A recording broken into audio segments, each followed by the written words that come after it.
Hai Impact Woman, senang sekali bisa melayani Anda. Terima kasih sudah bergabung bagi yang mengikuti Zoom di Impact Woman. Perdana ibadah Impact Community Indonesia. Exciting banget bisa melayani Anda langsung. Setelah firman Tuhan akan ada Q&A, diberi kesempatan bagi Anda yang ingin bertanya untuk menuliskan pertanyaannya lewat chat. Nah, nanti akan ada Tasya akan membantu saya untuk membacakan pertanyaannya. Yang tidak keburu dijawab hari ini akan dijawab melalui grup WhatsApp Impact Women. Bagi para wanita yang ingin bergabung bersama kami dalam Impact Women, bisa hubungi call center kami. Di layar kaca Anda akan tersedia call center bagi Impact Women. Baik, saya akan menyampaikan hari ini firman Tuhan dengan tema bijak mengelola pengeluaran. Apa sih yang bikin wanita paling pusing kalau bukan duit? Perempuan itu ibaratnya menteri keuangan dalam rumah tangga. Kita mesti mikirin bagaimana dapur mesti ngebul. Tidak selalu masalah dalam hidup dan rumah tangga adalah soal uang, tapi kebanyakan banyak orang yang bermasalah dalam hubungan, dalam keluarga, dalam pernikahan, pasti akarnya adalah uang, kebanyakan. Nah, bagaimana sebagai wanita kita belajar bijak mengelola keuangan sangat penting. No money, no happy. Mari kita belajar mengatur bagaimana kita bijaksana, berhitung seberapa banyak sih penghasilan kita. Bagi yang sudah menikah, berapa banyak penghasilan kita dan suami setiap bulannya. How much do you earn? Kemudian, seberapa banyak sih yang kita habiskan setiap bulannya? Kemudian, seberapa banyak yang bisa kita tabung setiap bulannya? Ini penting sekali untuk kita punya catatan supaya sebagai perempuan kita bisa punya peace of mind, rasa tenang, rasa aman, secure. Karena yang membuat wanita itu nggak secure, salah satunya ketika dia tahu tidak punya dana cadangan untuk kebutuhan rumah tangganya. Istilahnya no money, no happy tidak berlaku bagi setiap kita, tapi pada kenyataannya kita harus mengakui bahwa untuk hidup kita butuh uang. Saya akan masuk ke 3 pos pengeluaran kita setiap bulan. Yang pertama, kita punya kewajiban bulanan, yaitu kebutuhan pokok, cicilan hutang atau pinjaman, kemudian pajak, asuransi mungkin, kemudian kita punya taburan bulanan seperti perpuluhan, support untuk orang tua bagi yang orang tuanya membutuhkan, kemudian menabur buat orang yang lebih lemah dari kita, mungkin menolong teman yang susah. Kemudian kita punya alokasi untuk tabungan atau investasi. Nah, saya akan bahas secara cepat. Ada 2 pandangan dari financial planner yang saya ingin ibu-ibu mungkin bisa screenshot kalau pakai HP mengikuti Zoom ini, atau Anda bisa foto di laptop Anda. Ada 2 masukan dari financial planner yang bisa jadi bahan pertimbangan bagaimana Anda mengelola pengeluaran Anda setiap bulan. Yang pertama dari Bapak Agustinus Parulian, seorang Vice President Bank Mandiri di Palembang. Beliau menjabarkan jadi 4 pengeluaran setiap bulannya. Yang pertama, perpuluhan dan persembahan sebesar 15%. Kemudian kebutuhan pokok 45%. Kemudian kewajiban kredit 30%. Kemudian menabung atau investasi 10%. Ini cukup sederhana ya, nanti bisa dijabarkan sendiri di rumah masing-masing, di tempat masing-masing, apakah ini yang cocok untuk Anda. Yang berikutnya dari seorang certified financial planner, teman kami yang bernama Hendra Sensei. Beliau menuliskan ada 7 pos keuangan. Yang pertama, perpuluhan atau sedekah. Nah, karena ini kan tidak semua orang Kristen, jadi mungkin beliau bagikan ini untuk semua agama ya. Perpuluhan atau sedekah minimal 10% dari pendapatan. Yang kedua, pajak. Yang ketiga, hutang atau pinjaman. Maksimal itu 30% dari penghasilan bulanan, tidak boleh lebih. Yang keempat, tabungan peace of mind, tabungan ketenangan jiwa katanya, yaitu asuransi kesehatan, asuransi jiwa, dan asuransi penyakit kritis. Menurut beliau ini penting ya. Karena kalau kita punya asuransi itu paling tidak kita tenang. Yang kelima, investasi. Investasi itu minimal 10% dari pendapatan kita setiap bulan. Yang keenam itu kebutuhan pokok. Kemudian yang ketujuh, kebutuhan gaya hidup. Nah, kalau Pak Hendra Sensei menyarankan setelah kita melakukan semua kewajiban posko-posko yang harus kita bayar setiap bulan, kalau masih ada sisa, beliau bilang gini, habiskan. Kenapa? Karena seringkali kita kerja keras tapi kita nggak bisa menikmati hidup. Saya akan share kenapa sih kita perlu menabur. Karena seringkali ketika penghasilan mungkin agak ngepas, ada kebutuhan pokok yang harus kita tanggung. Bicara soal mungkin biaya KPR rumah atau biaya kontrakan rumah, kemudian biaya makan minum, tagihan listrik, air dan gas, kemudian pendidikan anak-anak, kemudian biaya transportasi, cicilan hutang, kemudian pajak, asuransi. Nah, itu udah banyak sekali pengeluarannya. Kemudian kita dianjurkan untuk menabung lagi. Lalu kita harus menabur juga. Banyak kali pilihan menabur ini yang jadi berat bagi banyak orang. Tapi izinkan saya untuk menyampaikan kebenaran firman Tuhan supaya Anda dimerdekakan. Pada saat kita terima penghasilan setiap bulan, baik dari gaji kita sendiri maupun dari gaji suami atau hasil usaha suami, saya mau katakan bahwa semua harta yang kita miliki itu dari Tuhan. Kita cuma dipercaya sama Tuhan. Kita cuma dipercaya untuk mengelola. Nah, mari belajar jadi saluran yang bisa dipercaya Tuhan. Mari baca sama-sama dalam 2 Korintus 9 ayat yang ke-10. Dikatakan begini. Ia yang menyediakan benih bagi penabur dan roti untuk dimakan. Ia juga yang akan menyediakan benih bagi kamu dan melipat gandakannya dan menumbuhkan buah-buah kebenaranmu. Perhatikan baik-baik, ada benih bagi penabur, Tuhan yang siapkan. Yang kedua, ada roti untuk dimakan. Jadi dari 100% keuangan yang kita miliki setiap bulan, ada bagian yang tidak boleh dimakan, minimal 10%. Harus ditabur kembali sebagai benih. Kenapa? Menabur merupakan investasi di kekekalan. Kalau kita investasi di bank, deposito, reksadana, aset properti, itu investasi di bumi. Tapi kalau kita nabur, itu investasi bagi kekekalan. Nah, menabur adalah investasi benih. Saya mau bilang gini, kunci dari berkat yang gak pernah habis adalah setia memberi. Karena firman Tuhan itu gak pernah salah. Waktu kita mengembalikan apa yang menjadi bagian Tuhan, Tuhan akan mencurahkan hujan bagi ladang kita. Tuhan akan memberkati kita. Bukan berarti Tuhan berhutang sama kita. Tiap kali kita nabur kita bilang gini, Tuhan hutang ya. Enggak. Tapi kita lakukan karena ketaatan. Dan saya mau bilang gini, hanya orang yang mengerti prinsip menabur yang pasti akan menuai. Amsal 11 ayat 24. Ada yang menyebar harta tetapi bertambah kaya. Ada yang menghemat secara luar biasa namun selalu berkekurangan. Saya punya beberapa teman yang saya perhatikan, justru yang murah-murah hati dari zaman saya masih muda, ya. Sekarang masih muda ibu-ibu, amin. Ketika saya masih muda belia, ada teman-teman yang pelit, yang kalau makan gak pernah mau bayar, nebeng mulu sama teman lain ya, muka gratisan. Tapi ada teman yang murah hati banget, selalu mau bayarin. Nah, hari ini saya ketemu lagi dengan mereka setelah katakan 25 tahun kemudian. Saya lihat justru teman-teman saya yang suka menabur hari ini hidupnya secara keuangan sangat diberkati. Mereka yang pelit-pelit saya lihat malah susah.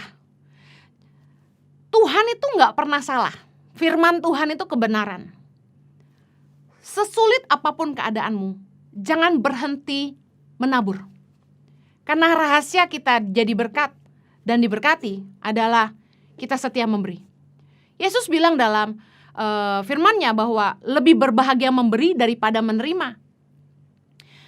Pastikan kita mengerti bahwa untuk bahagia bukan cuma punya uang banyak, tapi kita harus jadi orang yang setia dalam memberi juga. Kenapa orang yang menabur pasti bahagia? Karena firman Tuhan bilang, banyak orang yang mengambil hati orang dermawan, setiap orang bersahabat dengan si pemberi. Amsal 19 ayat 6. Orang yang suka nabur itu disukai banyak orang. Orang yang suka nabur itu banyak temannya. Dan ketika kita nabur buat hidup orang, orang doain kita. Didoain panjang umur, didoain sehat. Amin. Nah, saya bersyukur hari ini banyak yang doain saya sehat dan panjang umur. Nah, kalau kita mau bahagia, salah satu kuncinya adalah kita harus belajar menabur. Menabur membuat kita jadi orang yang tidak serakah. Kadang-kadang ketika kita pikir uang kita terlalu sedikit, kita takut memberi. Tapi sebenarnya Tuhan lagi menguji seberapa besar pun penghasilan kita. Kalau kita setia memberi, kita akan jadi tuan atas uang. Kita akan belajar untuk menangkal keserakahan yang membuat kita lupa sama Tuhan. Ibu-ibu sadar bahwa kenaikan pendapatan bukan berarti menaikkan pengeluaran kita. Nah, seringkali kita ngerasa gini, dulu waktu gaji sekian kok nggak berasa lebih, begitu gajinya lebih juga nggak berasa lebih. Banyak orang ngalamin ini, gajinya tambah besar tapi pengeluarannya juga tambah besar. Kenapa? Karena ketika pendapatannya naik, pengeluarannya juga naik. Kita nggak akan punya lebih kalau kenaikan pendapatan kita selalu diiringi dengan kenaikan gaya hidup. Beberapa pemicu masalah dalam keuangan rumah tangga adalah ini. Saya bacakan beberapa masalahnya. Yang pertama, penghasilan suami tidak pasti atau kurang. Sementara istri tidak bekerja. Mungkin merasa tidak bisa bekerja. Yang kedua, suami istri satu ngirit, satu boros. Masalah, gak bisa nabung juga. Ada suami yang mau anaknya sekolah di sekolah yang tidak terlalu mahal, tapi istrinya sebaliknya. Kemudian suami maunya makan di rumah karena lebih murah, tapi istrinya gak bisa masak. Kemudian cicilan rumah, investasi mereka mencekik setiap bulannya. Ada tanggung jawab yang harus dipenuhi setiap bulan, jadi gaji selalu terasa kurang. Kemudian ada lagi yang paling parah, keluarga kehilangan sumber pencari nafkah. Contohnya, suami yang selama ini jadi tulang punggung, kehilangan pekerjaan. Atau mungkin sakit, atau maaf mungkin dipanggil Tuhan. Begitu kehilangan sumber penghasilan, biasanya keluarga rumah tangga mulai goyah. Nah, bagaimana kita mengatasi semua masalah dalam keuangan, dalam rumah tangga maupun kehidupan kita? Saya ingin tutup dengan 5 poin ini. Bagaimana kita bijak dalam mengatur keuangan. Kita sering dengar pepatah yang berkata, jangan sampai lebih besar pasak daripada tiang. Yang artinya jangan sampai pengeluaran kita lebih besar daripada pendapatan kita. Poin yang pertama yang saya ingin bagikan. Kita harus bisa mengukur kemampuan kita. Jangan memaksa diri. Karena standar hidup kita itu yang kita pakai harus sesuai dengan kemampuan kita. Jangan ikut-ikutan orang. Jangan pernah pakai ukuran cukup orang lain. Ukuran cukup masing-masing kita berbeda. Takaran yang kita pakai atau standar hidup yang kita pakai, entah rendah, sedang, atau tinggi, akan menentukan pilihan kita dalam berbelanja, dalam menentukan pilihan merek make up misalnya, kemudian dalam menentukan pilihan anak sekolah di mana, dalam membuat keputusan kalau anak ulang tahun pesta semewah apa, kemudian gaya hidup kita biasa nongkrong di mana. Saya kasih contoh. Sebagai hamba Tuhan, firman Tuhan berkata, hendaklah setiap orang harus berpadanan dengan panggilannya. Artinya gini, saya sadar bahwa saya menikah dengan seorang hamba Tuhan, bukan dengan pengusaha. Meskipun banyak yang bilang pendeta kaya, tapi saya bilang gini, saya ingin berpadanan dengan panggilan. Ketika saya memutuskan jadi hamba Tuhan dan menikah dengan seorang hamba Tuhan, saya langsung menetapkan sebuah standar hidup, saya harus hidup sederhana. Nah, penetapan hati untuk hidup seperti apa, ini yang saya sebut sebagai takaran atau standar hidup. Masing-masing kita punya standar hidup yang berbeda. Ada yang memakai standar hidup yang rendah, ada yang sedang, ada yang high cost, tinggi. Nah, standar hidup yang kita pakai takaran yang kita pakai akan menentukan pilihan kita dalam berbelanja. Contoh, belanja di mana? Saya tinggal di Kelapa Gading di Jakarta, di mana kami cari tahu belanja bahan makanan pokok itu yang murah di mana. Kalau saya ke supermarket yang di mall, jelas mahal sekali. Nah, saya tidak akan belanja bahan makanan di mall karena pemborosan. Karena saya memakai standar hidup sederhana. Saya beli di pasar. Nah, banyak wanita yang nggak mau ke pasar. Kotor, becek. Saya punya langganan yang kita tinggal WhatsApp, dia kirim sayur, ayam, daging semua ke rumah. Tidak repot, harga jauh lebih murah. Nah, standar hidup saya menentukan pilihan saya belanja di mana. Yang kedua, menentukan merek make up saya. Nah, saya nggak di-endorse, jadi saya nggak akan bilang saya pakai make up merek apa. Tapi, saya tidak beli make up yang ada di, jangan nyebut brand deh ya, nggak enak ya. Di tempat yang mahal. Di mall misalnya, ya, yang di tengah-tengah tuh suka ada galeri yang cukup mahal, yang bermerek semua ya isinya. Nah, saya nggak belanja make up di situ. Saya belanjanya di mana ya? Di Watson mungkin, atau di Century, atau di Guardian, atau saya belanja di kadang-kadang di supermarket ada gitu. Jadi saya beli make up yang terjangkau karena standar hidup saya sederhana. Pokoknya saya bilang sama suami saya low cost ya. Kemudian saya menentukan juga pilihan sekolah anak itu yang tidak mahal. Bertahun-tahun ketiga anak saya itu homeschooling. Bahkan ketika masuk ke sekolah swasta, saya pilih yang uang sekolahnya jauh lebih murah daripada sekolah di tempat lain, ya. Dan kebetulan tempat terakhir yang anak saya sekolah adalah milik teman, jadi kami diberi harga khusus. Nah, sekarang anak saya yang bungsu Excel sekolah di Sekolah Tangan Pengharapan. Nah, kemudian Chloe Zoe dapat beasiswa dari orang yang memberkati kami, puji Tuhan. Kemudian perayaan anak ulang tahun. Nah, saya sering lihat ya, ibu-ibu itu kalau anaknya ulang tahun 1 tahun aja, megahnya luar biasa, udah kayak tunangan gitu. Nah, saya nggak pernah seperti itu. Dari sejak anak saya masih kecil sampai Chloe Zoe sekarang usia 15 tahun, kalau anak saya ulang tahun, saya cuma belikan kue ulang tahun. Lalu saya ajak anak-anak asrama makan, dan kami makan keluarga, sederhana aja, nggak pernah pesta. Nggak pernah order goodie bag, jam, tas, apa gitu, nggak pernah. Sama sekali, nggak pernah pesta. Saya ajak anak-anak saya makan di restoran pizza yang sederhana aja, nggak pernah pesta besar. Karena saya memakai standar hidup sederhana. Mungkin terakhir lagi, saya kan suka minum kopi. Nah, Anda tahu dong harga kopi 1 gelas di kafe itu berapa. Nah, karena standar hidup saya adalah sederhana, saya bikin kopi sendiri di rumah. Kopi True Brew, accident coffee. Nah, kita akan menghidupi gaya hidup yang sesuai dengan takaran yang kita pakai. Saya harap ibu-ibu mengerti. Anda harus bisa mengukur kemampuan Anda. Tidak semua Anda harus ikut seperti saya. Mungkin Anda punya suami yang kaya raya. Jangan memaksakan diri. Jangan pernah pakai ukuran cukup orang lain. Filipi 4 ayat 11 bilang gini. Kukatakan ini bukanlah karena kekurangan, sebab aku telah belajar mencukupkan diri dalam segala keadaan.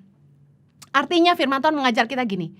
Belajar mencukupkan diri dengan apa yang kita bisa nikmati. Jangan ngoyo, jangan jadi stres karena kita nggak bisa menikmati apa yang orang lain bisa. Saya nggak pernah beli tas Chanel, tas Louis Vuitton, nggak pernah. Branded semahal apapun saya nggak beli. Saya dikasih sama kakak saya, sama mama saya. Saya nggak pernah beli sendiri. Nah, tapi saya katakan ini, saya tidak pernah merasa iri hati dengan kakak ipar saya atau keluarga saya yang mereka punya. Karena saya tidak mau memakai ukuran cukup mereka buat saya. Mari kita belajar mencukupkan diri dengan keadaan kita sendiri. Nikmati aja yang kita bisa nikmati. Jangan kemakan gengsi. Jangan jadi budak tren. Waduh, lagi musim ini nih, lagi musim itu ikut. Orang lagi pakai baju Korea nih, beli. Pertanyaan saya, cocok gak buat kita? Itu jauh lebih penting. Jangan ikut-ikutan tren. Saya lebih senang, saya gak sama dengan orang lain. Punya warna sendiri, punya gaya sendiri. Have your own style. Sementara orang seneng cat rambut kanan kiri, biru, kuning, hijau, segala macam. Saya ini mau kasih tahu, saya tidak pernah cat rambut sama sekali. Rambut saya hitam dari dulu, paling uban mulai tumbuh sedikit saya cabut aja. Ibu-ibu biasanya apalagi udah jadi hamba Tuhan seperti saya, sering muncul di YouTube atau khotbah di mana-mana, biasanya rajin ke salon. Saya tidak. Saya hanya ke salon gunting rambut aja. Kita nggak perlu ikut-ikutan orang lain. Cukupkan diri dengan kemampuan kita sendiri. Saya tidak mau jadi budak brand. Nah, ibu-ibu seringkali kita ngerasa nggak cukup, kita bela-belain, kita beli tas mahal karena kita merasa harus punya, harus memenuhi standar orang lain, lalu kita ambil cicilan 12 kali. Anda tahu? Cicilan 12 kali itu menambah biaya bulanan. Saya mau bilang gini di poin ini. Nilai kita tidak ditentukan oleh label dunia. Karya kita lebih penting daripada penampilan kita. Percuma kita pakai tas mahal kalau hidup kita nggak jadi berkat buat orang lain juga. Yang kedua, hindari berhutang. Hutang nggak boleh jadi pilihan. Karena hutang akan jadi beban dalam hidup kita. Ada pepatah yang berkata gini dalam bahasa Inggris ya. Don't go broke trying to look rich. Ada orang yang sebenarnya punya duit gak banyak, tapi demi kelihatan kaya, dia habisin duitnya supaya kelihatan kaya, padahal dia habis itu gak punya duit lagi. Ngapain? Kita bela-belain pakai tas branded, baju mahal, tapi kita ngutang. Ingat baik, cicilan 12 kali gesekan kartu kredit kita berarti menambah pengeluaran bulanan kita. Roma 13 ayat 8 berkata, janganlah kamu berhutang apa-apa kepada siapapun juga. Ingat baik, hindari berhutang. Yang ketiga, bedakan kebutuhan dan kemauan. Contoh, jam tangan. Butuh nggak jam tangan? Butuh, karena kita butuh lihat waktu. Saya orang yang bentar-bentar lihat jam, karena saya ngitung waktu. Saya butuh jam tangan. Tapi kemudian ada godaan. Belum punya jam tangan warna hijau, warna ungu, warna kuning. Nah itu kemauan. Kita harus belajar membedakan apa itu kebutuhan dan apa itu kemauan.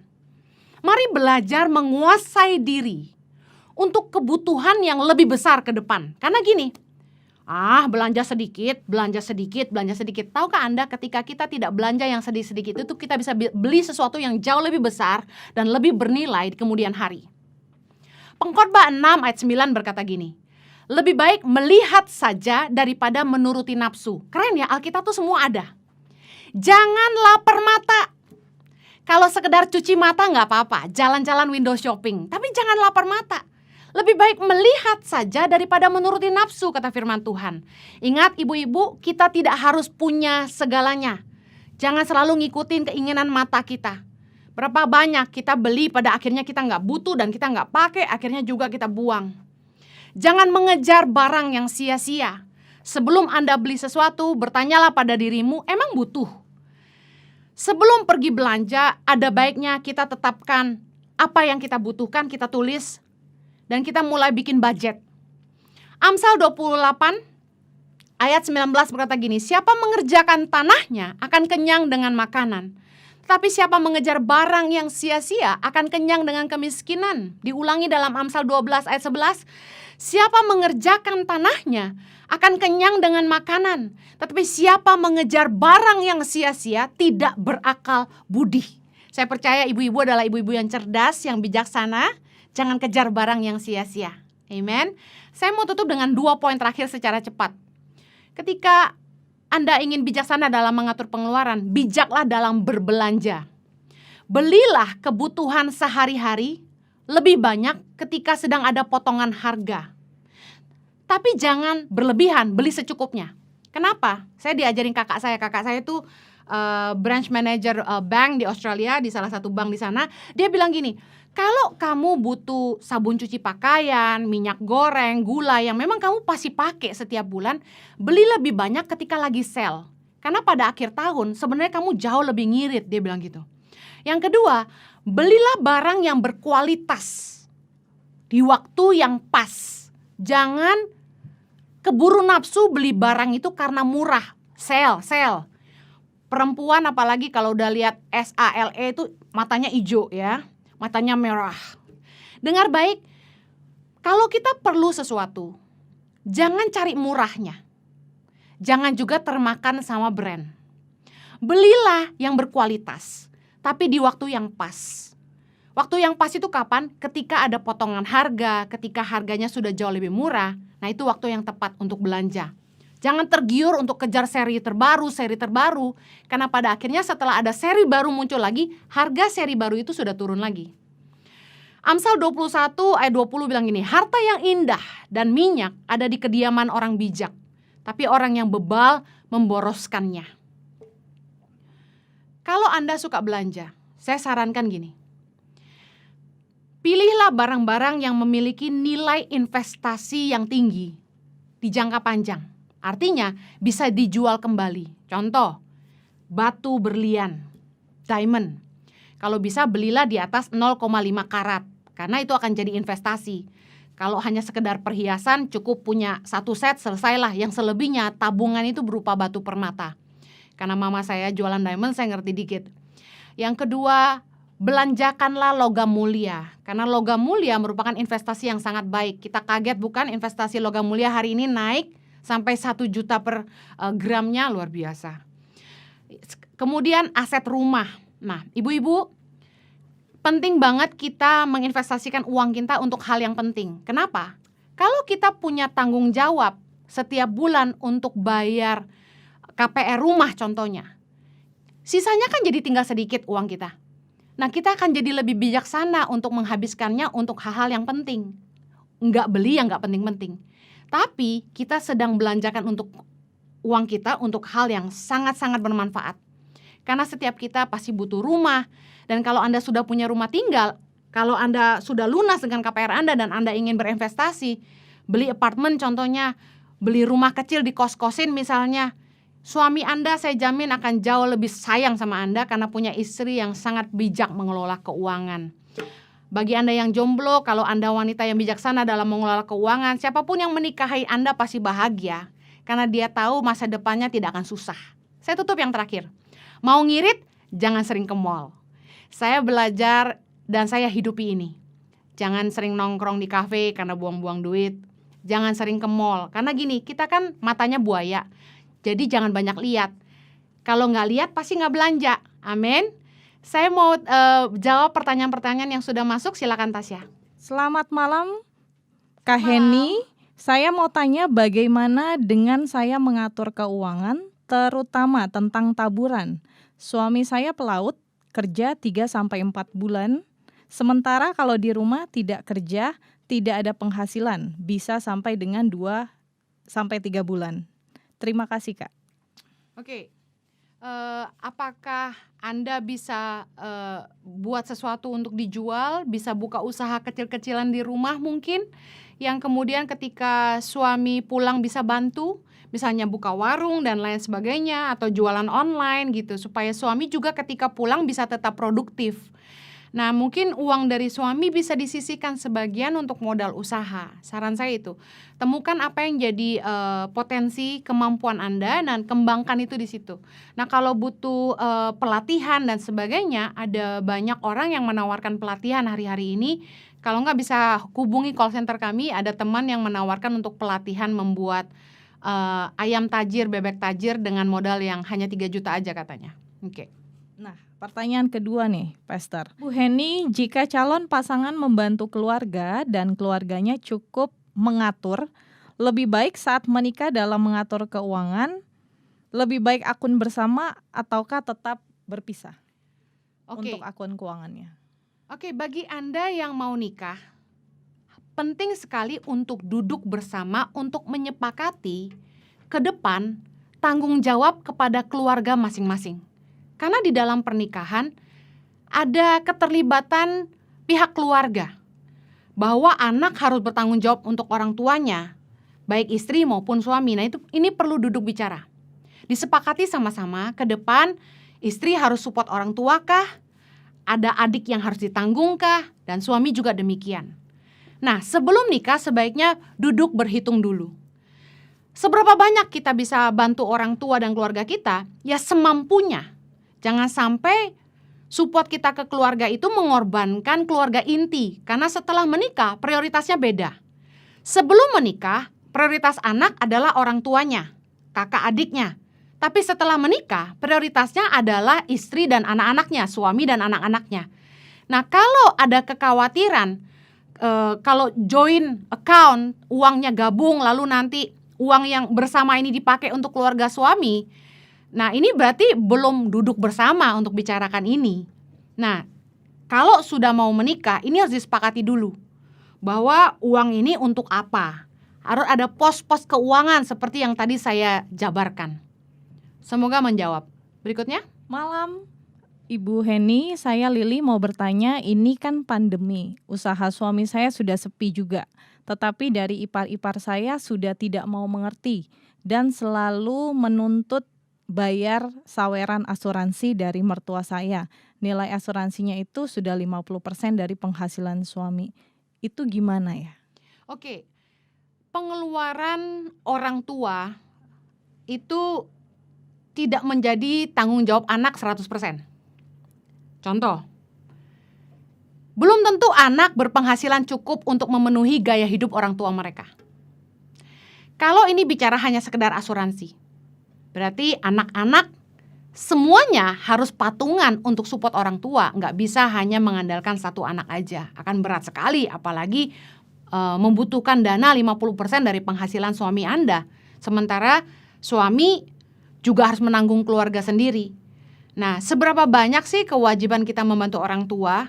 Itu semampu kita. Shalom Bu Heni, apakah ketika kita butuh uang lalu kita menggadaikan suatu barang itu termasuk kita menghutang atau tidak? Sementara kita tidak diberikan limit pembayarannya. Terima kasih. Kalau kita sampai menggadaikan, berarti kan kita pinjam lalu kita taruh barang kita. Nah, saya sarankan gini. Banyak orang yang butuh uang atau mau bayar hutang, lalu mereka nggak tahu bagaimana menyelesaikannya. Langkah pertama yang seharusnya dilakukan adalah coba menurunkan gaya hidup dulu. Sehingga dari keuangan yang ada ini, jangan terus berhutang. Ketika ada kebocoran, temukan dulu penyebabnya apa. Gitu ya. Kenapa sampai harus menggadaikan? Karena kalau langsung ambil keputusan gadai, tapi masalah ini nggak dibereskan, penyebab kebocorannya apa? Ya percuma, habis gadai utang lagi. Nah, beresin dulu masalahnya. Yang kedua, cari pekerjaan ekstra untuk menutupi kebutuhan hidup. Sementara gaji bulan Anda dipakai untuk menutupi hutang Anda.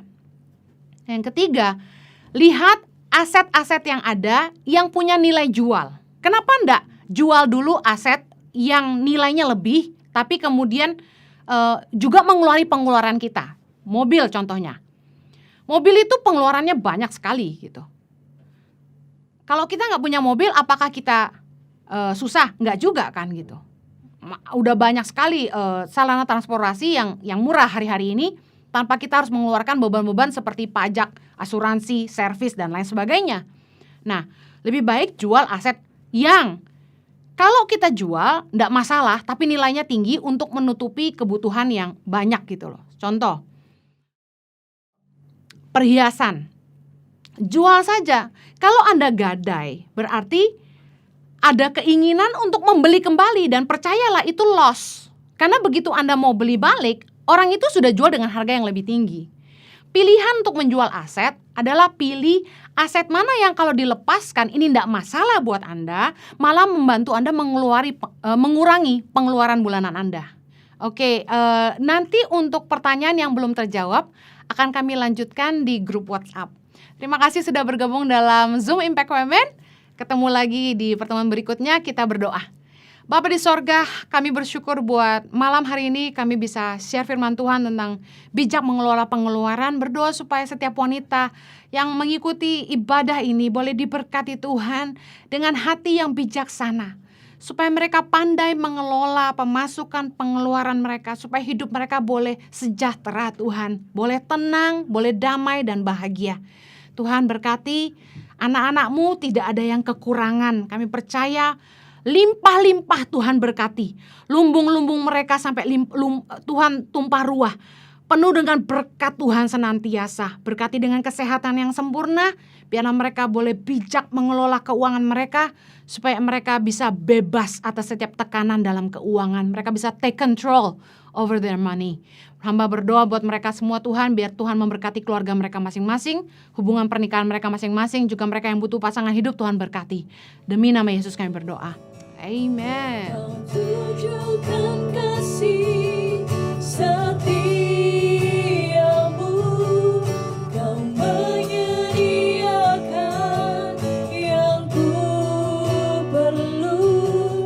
Kau setia, Kau mulia, Bapa Kau setia. Terima kasih telah bergabung bersama kami dalam Impact Women. Sampai kita berjumpa lagi di ibadah selanjutnya.